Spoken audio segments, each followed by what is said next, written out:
Los Angeles, it's the place where dreams are made. The place where Deborah's dream is made. And where our dreams have been made. Yeah. No offense to New York. This is Late Night, and yes, I am a woman. Pretending to host a late night show is just a lot of fun. The job is harder than it looks. Because Deborah is taking on this massive thing while dealing with the tension between her and Ava, she finds herself in a much more vulnerable place. If you take your first step on stage with your left foot, you'll have a better show. While we were breaking the episode, we came up with the sound design of the heartbeat. Paul did such a beautiful job directing it, especially in the way that the camera is constantly moving. Sort of a motif in the show is following behind Deborah as she gets off stage or as she gets to stage. And this was sort of the answer to that. We are leading Deborah and we're watching her face. To be the first woman at 11:30 on a major network, I think for her, she's like, oof, this is a lot. Our production designer, Rob Tokars, did an amazing job with the late night set. It's in some ways a throwback to the classic late night set of the day, but also it's very Deborah. Behind her is the cityscape, first of Las Vegas and then of Los Angeles. You also see lights that echo the marquee lights that are all over Las Vegas, particularly down in Old Vegas. And then there's a lot of Art Deco elements that speak to the Los Angeles of it all. One of the things we wanted to do was show how epic it is to mount a show. So we really wanted to feature a lot of our crew, the actual construction workers, the actual designers, the actual set decorators.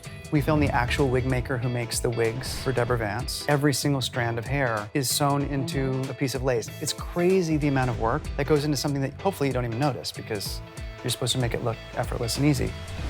Deborah walks into a pristine waiting room where she notices Carol Brunette sitting and reading a magazine. I don't know if you remember me, Deborah Vance. Of course. Our show is about celebrating women in comedy, and what greater icon is there than Carol Burnett? She is a big inspiration for the show. Goo Goo Gaga's a little more accessible. Copy. Thank you so much. I had worked with Carol before, so I was thrilled when she came on the show. I hope I'm half as sharp as she is at 91. What are you in for? Nothing, I just think the doctor's a hunk. Hello, you hunk. Jean's not someone who's asking someone for a photo, but Jean wanted to take photos with Carol.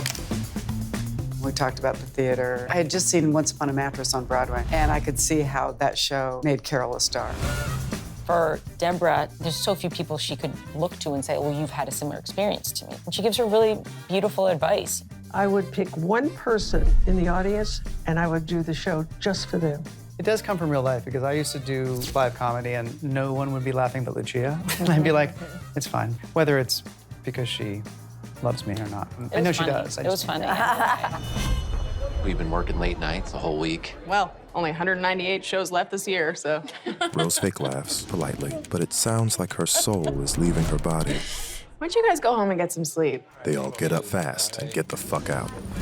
Anytime that there's like a big event afterwards, you have expectations of what the celebration will be. And in this episode, Deborah thinks she'll be with the guests and Ava thinks she'll be with her writers, and it doesn't quite go that way. Hey, hi, sorry, can I please cut you? It's an emergency. Paul just said, Hannah, do something funny. Give me that big cock, the huge one.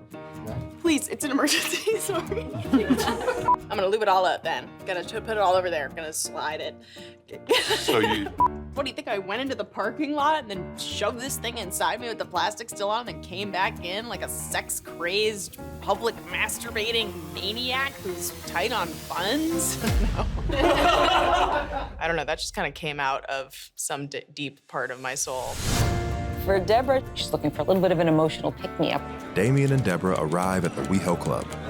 Look who brought Deborah Vance to the club. The gays are gagging for Deborah. She gets kind of like the love and adulation she was wanting after the show and accidentally doing poppers by a crazed fan. I think they enjoyed me making a complete ass of myself on occasion. When Ava gets a phone call that Deborah has hurt herself, she rushes in. There you are. When times are tough, there's no way that at least Ava isn't going to be there for Deborah, but I think Deborah would be there for Ava too. Just like Deborah was there for her when Ava had her cyst rupture. You had an ovarian cyst that burst. Oh, Jesus. But you're gonna be okay. The universe ultimately does bring them together. They should be together. And it is interesting that it's in a hospital because their relationship needs CPR. You know, Yeah, that's the yeah, thing that yeah. needs the most medical attention. They've just done this huge thing, getting the show off the ground. They should be celebrating with each other. Congratulations. You too. At the end of episode 4, we chose a song, Bless the Telephone, which is by Labi Siffre.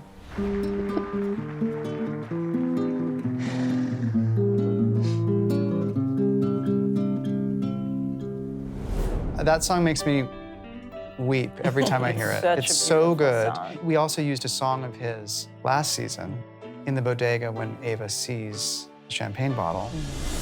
Nothing around, just the trees and the ground. There's a bird in a tree.